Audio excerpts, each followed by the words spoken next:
మెదక్ జిల్లా శివంపేట మండలం షబాష్పల్లిలో దారుణం జరిగింది. ప్రియుడితో కలిసి 2 ఏళ్ల కూతురు తనుశ్రీని హత్య చేసి పాతిపెట్టింది తల్లి మమత. నిందితురాలితో పాటు ఆమె ప్రియుడు ఫయాజ్ను అరెస్ట్ చేసి రిమాండ్కు తరలించారు పోలీసులు. పాపను వస్తున్న క్రమంలో షబాష్పల్లి ప్రాంతంలోనే పాపను బలంగా ఛాతీ మీద కొట్టి ఆ తర్వాత గొంతును పిసికి చంపేయడం ఇద్దరు కలిసి చేయడం జరిగింది.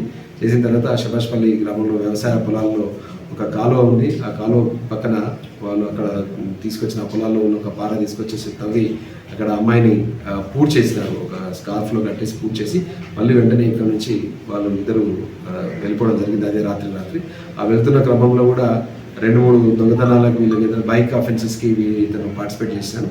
బేసికల్గా ఈయన నేర చరిత్ర ఉంది. దాదాపు ఒక 19 కేసులు ఇతనికి అగెనెస్ట్గా ఉన్నాయి. ఈయన మీద శివంపేట పోలీస్ స్టేషన్లో కూడా ఒక హిస్టరీ షీట్ ఉంది. సో దురదృష్టం ఏంటి అంటే అంతకుముందు May 28 నాడు ఈ పాపది 2వ బర్త్డేని 2వ పుట్టినరోజుని నరసరావుపేటలో ఇంట్లో వాళ్ళు ఉన్న ఏదైతే కిరాయి ఇంట్లో వీళ్ళు పెట్టేసి ఆ కేక్ కట్ చేయించడం జరిగింది. కానీ మళ్ళీ ఒక వారం తిరగకముందే అదే తల్లి ప్రియుడితో కలిసి కూతుర్ని చంపడం నిజంగా చాలా దురదృష్టకరమైన విషయము.